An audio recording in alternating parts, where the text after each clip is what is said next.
Welcome back to Face the Nation. Time now for our all-star political panel. April Ryan, the White House correspondent for American Urban Radio Network. She's the author of The Presidency in Black and White. Dana Milbank, columnist for the Washington Post. And we want to welcome David Catanese to Face the Nation. He is the senior politics writer for U.S. News and World Report. Plus, we're joined by our own congressional correspondent, Nancy Cordes, and our political director, who has a great future, I think, John Dickerson. Well, it was all Republicans all the time up in New Hampshire this weekend. Hillary Clinton was out in Iowa, but she turned out to be topic A amongst all the Republicans. Here's just a sample. As I was coming up, I was a little bit startled because I could have sworn I saw Hillary's Scooby-Doo van outside. Well, and then I realized it couldn't possibly be that, because I'm pretty sure y'all don't have any foreign nations paying speakers, right? This listening tour is something out of North Korea. Would you like to meet the dear leader and ask him anything you would like? How did she get away with this? I don't know. So if you're looking for something new, don't look to her. Look to the 35 people running for president on the Republican side. Well, John Dickerson, you were out there. I was out there this week while Hillary Clinton was driving around in that little van out there in Iowa. You couldn't even get all the Republican people running in a van. You'd need to rent like one of those airport shuttle buses or something. There's so many of them.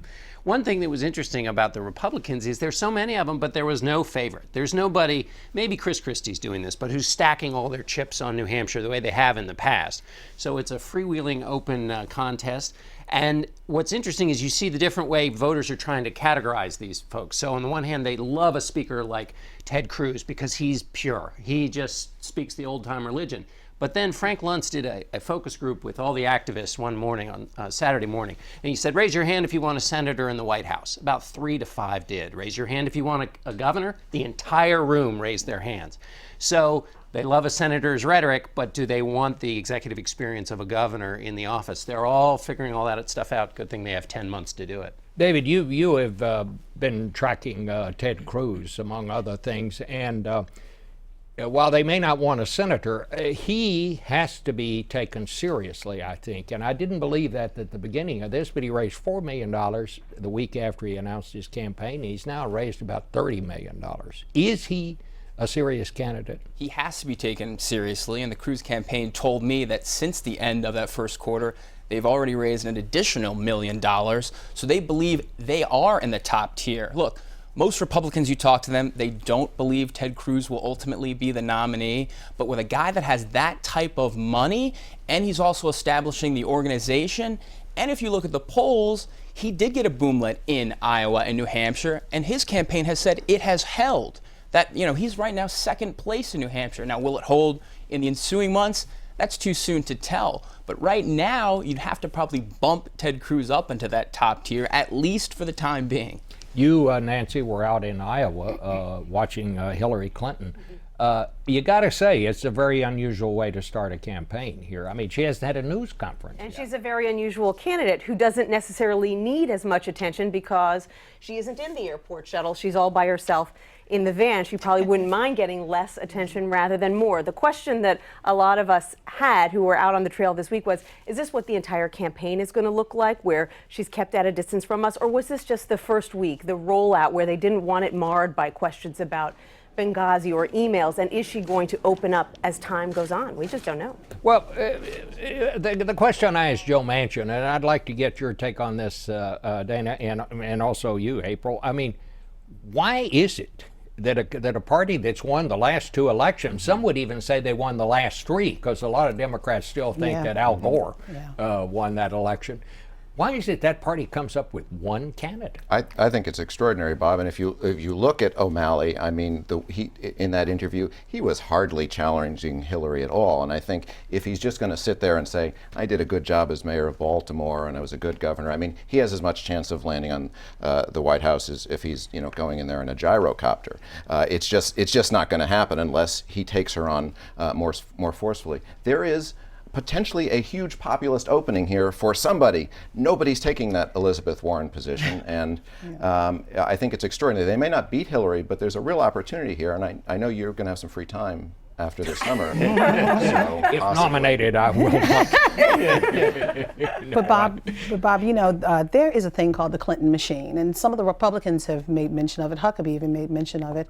But there is such a thing called the Clinton machine. I'm telling you, many of the Democrats are jumping on her bandwagon. I was talking all this week. They're saying, look, I'm telling you this now, but I'm going to go. I'm secretly right now. I'm going to go for Hillary, and she's got everyone. I mean, you've got Erskine Bowles, the former chief of staff of Bill Clinton, who said he's going to do everything in his power to get her to the presidency, to the Oval Office. So you have to remember that Hillary Clinton is a part of that machine, the Bill Clinton machine, but the Clinton folks are trying to figure out what works. And Martin O'Malley really is not a problem to them right now, or there's really no other rock star that's out there right now. Although it's interesting, I ran into a lot of people, Democrats in Iowa, who were intrigued by Martin O'Malley and who had gone out to see him speak.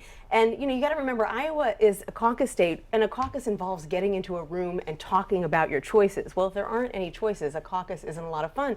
So they want more people in the race, even if they support Hillary Clinton. I talked to one guy who was in her announcement video who says, I've been a supporter of hers since 5th grade, but I want Martin O'Malley to run. So I think there is that hunger out there. But doesn't she share a problem with Jeb Bush?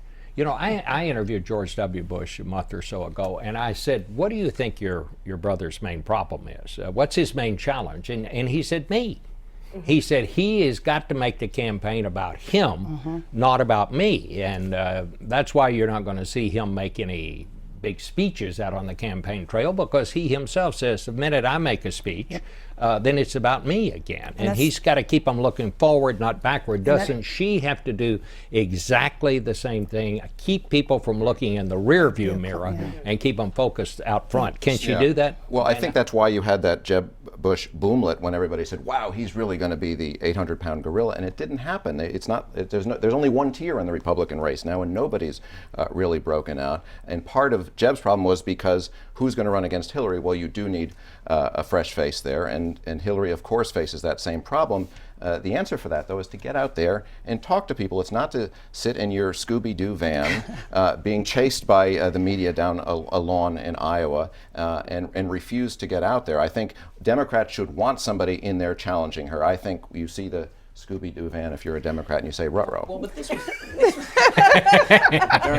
that was very well. Oh my gosh. This was only the first week. And I gotta say, I think Hillary Clinton did what she had to do, frankly. Whatever she did, the Republicans weren't gonna like. But she went out, yes, some of this stuff was orchestrated. She went out and she laid some concerns among Democrats, some former Obama supporters, that you're gonna have a voice in this Iowa campaign. She met privately and said, look, you're gonna be able to play the music at the rallies. You're going to pick what we do. That's not how it was. And I talked to a Democrat out there who said, are we going to be dictated by some New York consultant? And she reassured him, she said, no. This is going to be an Iowa campaign, and that's different from last time. And this is only the first week. Now, eventually, she's going to have those impromptu moments. She's going to have to get in the scrum with reporters, like all these Republicans did in Iowa or in New Hampshire this weekend, and take tough questions. That has to happen. But really, this is only the first week. I think we have you to can't. cut her some slack on You the absolutely rollout. cannot overstate that. I mean, I completely agree with you. And the Clinton folks are saying, they said, you know, we're going at it learning. It was the first week. And this week we're going to see her at a construction site. We're going to see her at a community college. And they're trying to figure out really what works. And beyond the Scooby-Doo van, the $60,000 Scooby-Doo van, you know, there are efforts to try to retweak it, to keep the momentum going, even if Martin O'Malley or whomever else on the Democratic side decides to jump in. And even though the Republicans are still pointing at the Scooby-Doo van and talking about her. Hillary Clinton is never going to, no matter how many vans she gets in or fast food restaurants about she the stops vans. at, It's she's all about never the going to vans. look like a regular person who goes through all the abrasions of daily life. That's not going to happen. Where her strength is, and it came through even behind the bulletproof glass of these staged events, was that she's been thinking about these issues of family and wages and health care her entire life. So when she refers to a scholarship she set up when she was First Lady of Arkansas, she has some facility with the issue. So she's not going to be able to tell somebody, look, I know what it's like to change diapers, because it just isn't going to seem authentic. But she can say, hey, when I was thinking about these issues that you care about now for 30 years, that's where her stronger. But she's changing her grandchild's diapers right now, so she can say that. She can say it, but it's not going to make people think she's just like us. I think the problem still goes back to this. And I mean, anybody who saw that hilarious Saturday Night Live skit where she's practicing making her opening video, and guess who keeps showing up looking over her shoulder going, hey, don't forget. Nowhere to be seen this week, by the way. Is that good for her or bad for her, Nancy? You know, I think it will be good for her in certain places and at certain times. It's not good for her right now while she's trying to establish that she's the candidate, one and only front and center. But there are going to be times when he can come out and be more comfortable with the press than she can. And so he can kind of create that image of openness that she's striving to achieve, but she can, you know, she can avoid us.